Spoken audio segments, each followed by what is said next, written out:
The P-38 Lightning screamed through the morning sky, trailing black smoke from its port engine. Lieutenant Robert Greene wrestled with the controls as flak burst around him like deadly flowers. His twin-engine fighter, one of America's most advanced weapons, was dying. At 8,000 feet, the starboard engine coughed, sputtered, then fell silent. Greene had seconds to decide. Behind enemy lines, capture meant interrogation. But the alternative was the cold embrace of the English Channel. He chose land. The Lightning hit the French countryside hard, cartwheeling twice before sliding to rest in a wheat field. German infantry arrived within minutes. Greene was pulled from the wreckage, dazed but alive. But the real prize wasn't the pilot. It was the machine. Within hours, Luftwaffe technical officers descended on the crash site.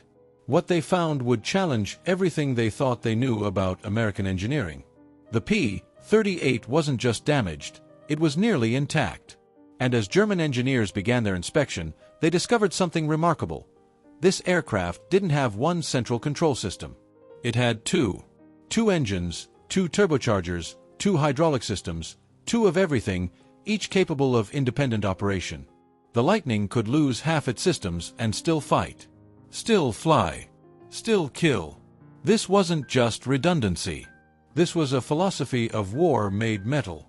The captured Lightning was carefully disassembled, loaded onto trucks, and transported to a secret Luftwaffe testing facility near Berlin.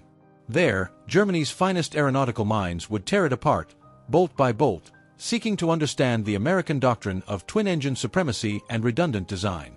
Long before that crash in France, the P-38 Lightning was born from desperation and ambition. In 1937, the United States Army Air Corps issued a specification that seemed impossible. Create an interceptor capable of reaching 360 miles per hour at 20,000 feet with enough endurance to defend the American coastline. No single-engine design could meet these demands. Lockheed Aircraft Corporation, a small California company hungry for military contracts, proposed something radical: a twin-engine fighter with a central nacelle for the pilot and twin booms extending backward from each engine. The design was unconventional, almost alien. Chief Engineer Hall Hibbard and his young protege, Clarence Kelly Johnson, led the project. Johnson, only 28 years old, would later become legendary, but in 1937 he was an unknown engineer betting his career on an untested concept. The XP-38 prototype first flew on January 27, 1939. Test pilot Lieutenant Ben Kelsey pushed the aircraft to its limits, discovering capabilities that exceeded even optimistic predictions. The twin Allison V-1710 engines, each producing 1,150 horsepower, drove counter-rotating propellers that eliminated torque, making the Lightning stable and deadly accurate as a gun platform. But the true genius lay deeper. Each engine powered its own independent systems: hydraulics, electrical generation, and turbocharger operation. If one engine failed, the other maintained full functionality. The pilot didn't lose half his aircraft. He retained a fully operational, if slower, fighting machine.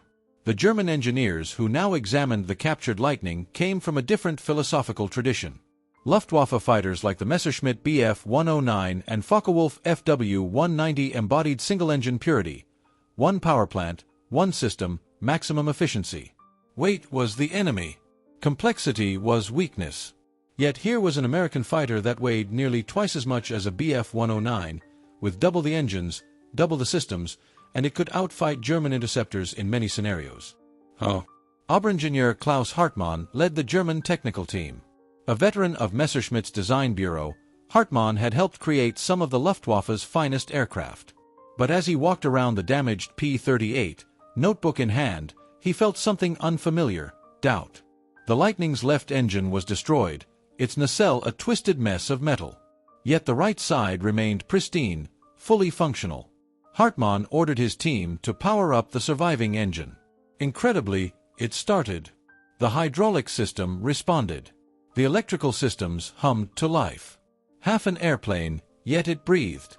This redundancy wasn't accidental. It was American industrial doctrine made manifest. In a nation with vast resources and manufacturing capacity, reliability trumped efficiency. A pilot who could limp home on one engine would fight again tomorrow. Hartmann understood the implications immediately. Germany couldn't afford this philosophy. Every rivet, every pound of aluminum was precious. The disassembly began in earnest. German technicians worked under harsh floodlights in a converted hangar, photographing and cataloging every component. What they discovered was a revelation. The P-38's dual Allison engines weren't merely powerful, they were marvels of systematic integration. Each V-12 engine featured a General Electric turbocharger, allowing the Lightning to maintain performance at altitudes where Luftwaffe fighters gasped for air. At 25,000 feet, a P-38 was just beginning to hit its stride. But the engines were only the beginning. The central nacelle housed the pilot in a spacious cockpit with excellent visibility. Unlike the cramped, hot cockpits of German fighters, the Lightning pilot worked in relative comfort. Beneath him sat the aircraft's devastating armament, 4.50 caliber machine guns and one 20mm cannon, all mounted in the nose. This concentration of firepower, firing through the propeller arc without synchronization gear, was brutally effective. German fighters scattered their weapons across wings and fuselage, requiring complex timing mechanisms and accepting reduced accuracy. The Lightning simply pointed and destroyed. Hartmann's team found the hydraulic systems particularly impressive. Dual independent circuits meant that even catastrophic damage to one side left the aircraft controllable. The flight control surfaces, the landing gear, the flaps, all remained operational. They tested the systems repeatedly, each time marveling at the elegant simplicity of American redundancy. Within Luftwaffe High Command, a fierce debate erupted. Should they risk flying the captured Lightning? The aircraft was damaged but potentially airworthy. A test flight could reveal performance characteristics no amount of ground testing could match. Handling at high speed, combat maneuverability, the true ceiling and climb rate. But it was also dangerous. German test pilots flying captured Allied aircraft often died. Enemy machines were treacherous, their systems unfamiliar, their quirks unknown. One mistake, one misunderstood gauge or switch, and a valuable test pilot could be lost. And the Lightning had a reputation. Allied pilots called it the fork-tailed devil. Luftwaffe pilots had learned to respect its speed and altitude performance. In the thin air above 20,000 feet, the P-38 was king. Generalleutnant Adolf Galland, fighter ace and general of fighters, made the decision. The aircraft would fly. He selected Hauptmann Heinrich Schmid, a veteran test pilot with hundreds of hours evaluating captured Allied aircraft. Schmid studied the manual, a surprisingly detailed document found in the wreckage, which Lieutenant Green had failed to destroy. For 2 weeks, Schmid sat in the cockpit while mechanics repaired the damaged engine and systems. He memorized every switch, every gauge, every procedure. The P-38 was complex, far more so than any German fighter. Starting both engines required a precise sequence. The counter-rotating propellers demanded careful throttle management. The turbochargers needed constant monitoring. The morning was cold and clear. Ground crew had worked through the night, replacing the destroyed port engine with one cannibalized from another captured Lightning. At 0630 hours, Hauptmann Schmid climbed into the cockpit. German engineers and Luftwaffe officers gathered at a safe distance. If something went wrong, they wanted to witness it. Schmid ran through the start sequence. The starboard Allison coughed to life, its 12 cylinders firing in perfect sequence. Then the port engine. The sound was extraordinary. 2 powerful American engines roaring in harmony, their counter-rotating propellers creating a distinctive howl. Schmid advanced the throttles. The Lightning rolled forward, surprisingly nimble for its size. At the runway threshold, he paused, running final checks. Everything was green. He pushed the throttles to take off power. The acceleration was violent. The Lightning surged forward, eating up runway at an alarming rate. At 110 miles per hour, Schmid eased back on the yoke. The aircraft lifted cleanly, climbing steeply into the morning sky. Below, Germans who had spent years fighting this machine now watched in awe as their enemy's weapon performed for them. Schmid climbed to 10,000 feet, then 15,000, then 20,000. The turbochargers whined, forcing compressed air into the hungry Allisons. At 25,000 feet, where German fighters struggled and wheezed, the Lightning was still accelerating. Schmid rolled the aircraft left, then right. The controls were responsive, surprisingly light. He tried a high-speed dive. At 400 miles per hour, Schmid encountered it, Compressibility. The Lightning began to shake violently. The controls felt mushy, unresponsive.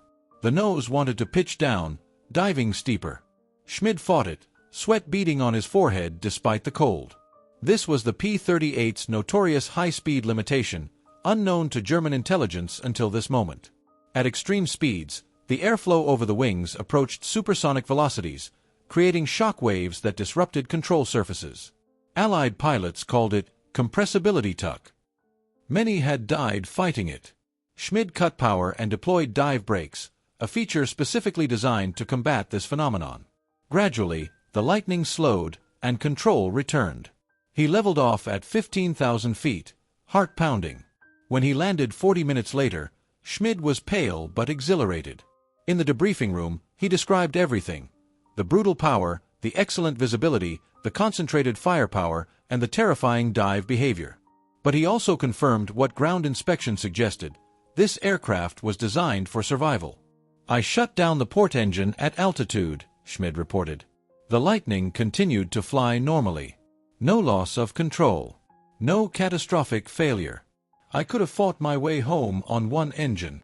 Oberingenieur Hartmann nodded, making notes. The implications were profound. American pilots flew knowing their aircraft would protect them. German pilots flew knowing their machines were fragile, efficient, but fragile.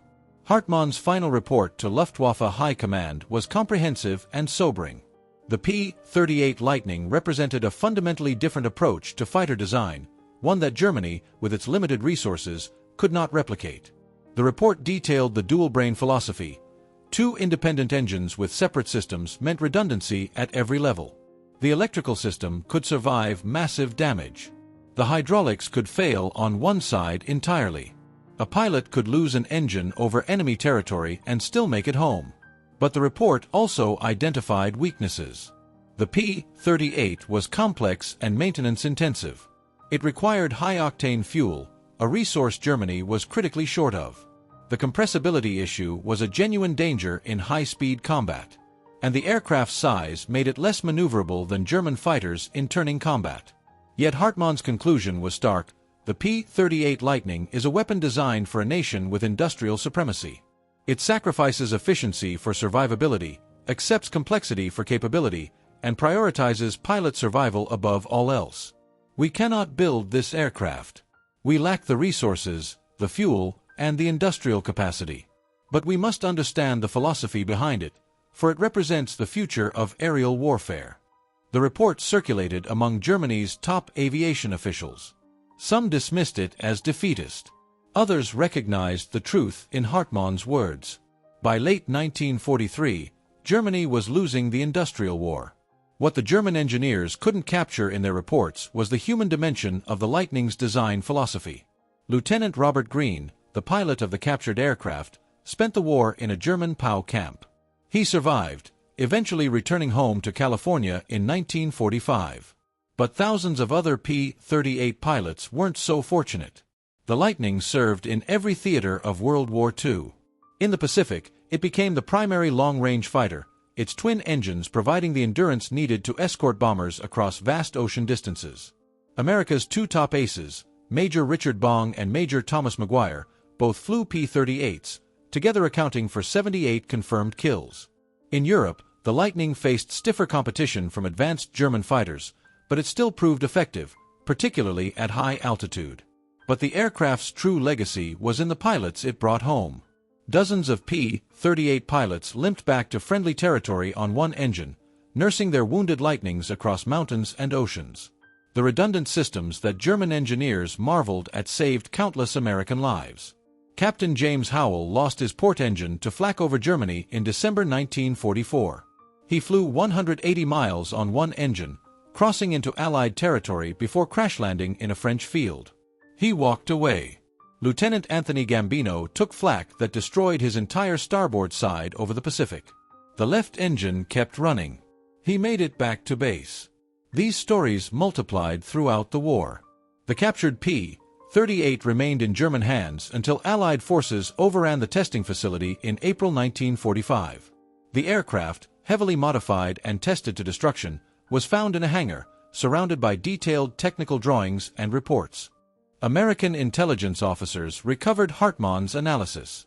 They were surprised and somewhat pleased. The Germans had understood exactly what the Lightning represented. American industrial philosophy made tangible. The dual-engine, dual-system approach wasn't unique to the P-38. It influenced generations of American military aircraft. The redundancy philosophy that German engineers found so remarkable became doctrine. Modern fighter jets, commercial airliners, even spacecraft carry forward the twin-brain concept. Multiple independent systems, fail-safe redundancy, pilot survival prioritized above all else. Oberingenieur Klaus Hartmann survived the war. In 1952, he emigrated to the United States, eventually working for Lockheed, the same company that created the Lightning. In a 1967 interview, he reflected on that captured P-38. "We were looking at the future and didn't fully recognize it. The Americans built aircraft that could take damage and keep fighting. We built aircraft that were efficient until they weren't." History proved which philosophy was superior. The P-38 Lightning flew its last combat mission in 1949, finally retired after 14 years of service. But its legacy endures. In every twin-engine fighter, every redundant system, every aircraft designed to bring its pilot home. 2 brains, 2 engines, 1 mission: survive, fight, return.